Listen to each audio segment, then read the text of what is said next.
Hi students, मैं अश्विन। मुझे उम्मीद है आप सभी अच्छे होंगे। सीपीयू एसआई मेंस 2024 जिसका एग्ज़ाम होता है 8 मार्च 2025 को, जिसमें हमेशा के जैसे इंग्लिश के 200 क्वेश्चंस आते हैं और जिसकी आंसर की रिलीज़ होती है 12 मार्च, यानी कि एग्ज़ाम होने के 4 दिन बाद। अब इसमें कंसर्निंग क्या है, प्रॉब्लमेटिक क्या है? प्रॉब्लमेटिक ये है कि ये जो 200 क्वेश्चंस हैं, इसमें से कुछ क्वेश्चंस के आंसर्स रॉन्ग मार्क्ड हैं। हुआ ये है कि ऑप्शंस में करेक्ट आंसर्स दिए हुए हैं, लेकिन एसएससी ने करेक्ट आंसर्स को मार्क करने के बजाय जो रॉन्ग ऑप्शंस हैं उनको करेक्ट आंसर्स मार्क कर दिया है, विच इज़ वेरी अनप्रोफेशनल। ऐसा लगता है कि पेपर के को सेट करते समय सस्ता सा नशा किया गया हो। लेकिन खैर, ये तो एसएससी ने एक एटीट्यूड बना लिया है कि हमें कोई ना कोई तो कंट्रोवर्सी क्रिएट करनी ही करनी है। पर आपका पार्ट ये है कि आपको ये मालूम हो कि वो रॉन्ग क्वेश्चंस कौन है, साथ ही साथ आप उन क्वेश्चंस को ज़रूर चैलेंज करें। तो आइए, छोटा सा वीडियो है क्योंकि टोटल में ऐसे मेरे हिसाब से जो मुझे मिले हैं वो है टोटल में 4 क्वेश्चंस जिनके आंसर्स रॉन्ग मार्क्ड हैं। तो चलिए सेशन को शुरू करते हैं। छोटा सा सेशन होगा, स्टार्ट करते हैं। और जो पहला क्वेश्चन है वो है डायरेक्ट इनडायरेक्ट स्पीच से। ये क्वेश्चन ये कहता है, they say we are working on a new project. ध्यान से देखिए, इसमें जो रिपोर्टिंग वर्ब है उसका टेंस है प्रेजेंट। आप सब ने पढ़ रखा है कि अगर रिपोर्टिंग वर्ब का टेंस प्रेजेंट हो या फिर फ्यूचर हो तो हम रिपोर्टिंग स्पीच के टेंस को नहीं चेंज करते। आई रिपीट कि अगर रिपोर्टिंग वर्ब का टेंस प्रेजेंट या फिर फ्यूचर हो then we do not change the tense of reporting speech, यानी कि जो वी आर वर्किंग है ये ऐसे ही रहेगा, इज एम आर वर्किंग। अब एसएससी ने इसे आंसर मार्क किया है। इसमें यहाँ पर क्या कर दिया गया, वर वर्किंग कर दिया गया। ये क्यों होगा? ये तो तब होना चाहिए जब यहाँ पर सेड होता, पर यहाँ पर तो से है, तो वर वर्किंग क्यों होगा? आर ही तो रहेगा ना। तो ध्यान से देखिए, ये वाला आंसर जो कि मार्क किया एसएससी ने ये रॉन्ग हो गया, ये वाला तो रॉन्ग है ही। इन दोनों में से कोई होना चाहिए। अब इसमें से क्या होगा, ध्यान से देखिए, यहाँ पर वी है, यहाँ पर दे है। ये जो वी है ये फर्स्ट पर्सन का प्लूरल है। अच्छा, फर्स्ट पर्सन जो है रिपोर्टिंग वर्ब के सब्जेक्ट के हिसाब से चेंज किया जाता है, तो वी को आप दे के हिसाब से चेंज करोगे और ये क्या हो जाएगा, दे हो जाएगा। तो इसका जो करेक्ट आंसर है वो होना चाहिए ऑप्शन नंबर 2, जबकि एसएससी ने मार्क किया है option number 3। This one is wrong और ऑप्शन नंबर 2 इज राइट। तो आप जरूर इस क्वेश्चन को चैलेंज करें। आगे बढ़ते हैं। नेक्स्ट क्वेश्चन भी डायरेक्ट इनडायरेक्ट स्पीच से ही है। यहां पर क्या है, पढ़ते हैं इसको। लिखा है, she said I don't want to attend the meeting. Concept is very clear कि जब ये सेड है यानी कि पास्ट, तो आपको इसको भी चेंज करना चाहिए। अब ये डू नॉट लिखा है, डोंट लिखा है, तो ये इनडायरेक्ट में बदलेगा और डिड नॉट हो जाएगा या डिडेंट हो जाएगा। अब एसएससी ने जो ऑप्शन मार्क किया है वो है, जो आंसर मार्क किया है वो है option number 1।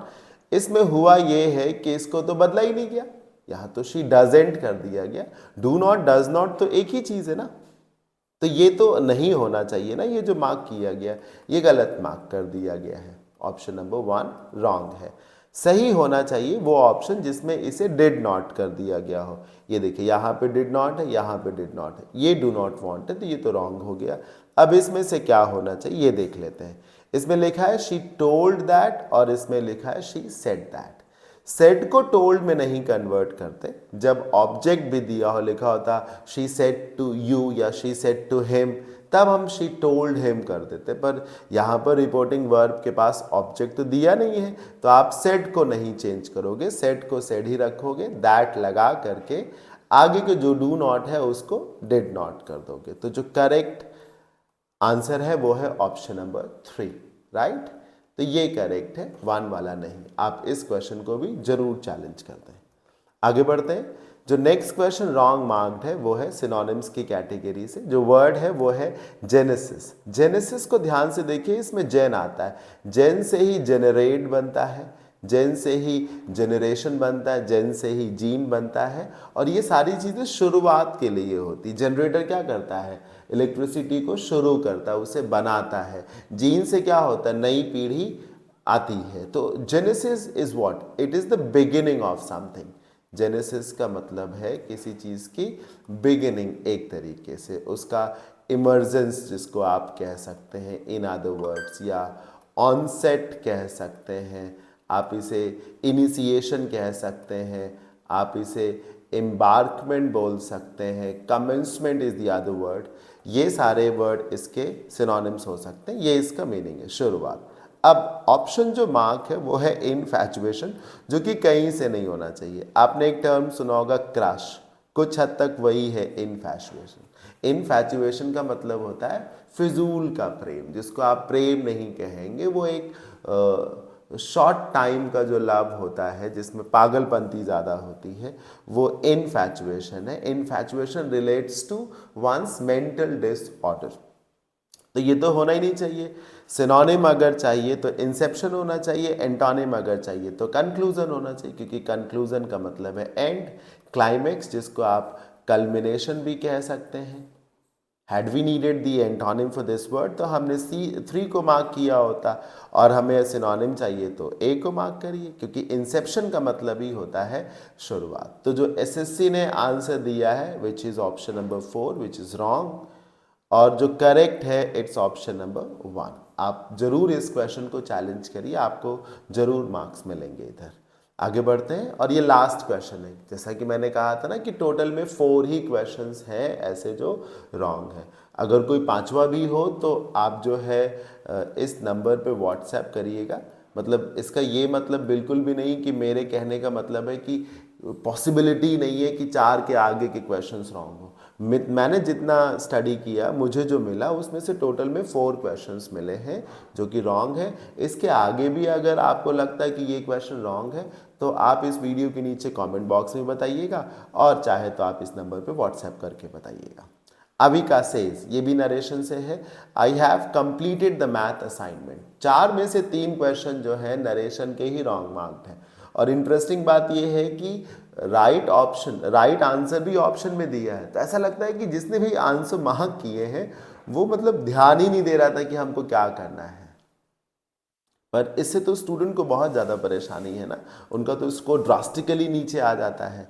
Avika says I have completed the math assignment. बहुत सिंपल सा फंडा है, सेज है अगेन प्रेजेंट, इधर का टेंस नहीं बदलना चाहिए। हैव कंप्लीटेड जो है हैड कंप्लीटेड नहीं होगा।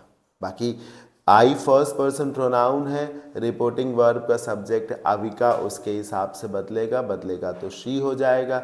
जब ये आई शी हो जाएगा तो आई को तो हैव पसंद है लेकिन शी को हैव नहीं, हैज़ पसंद है।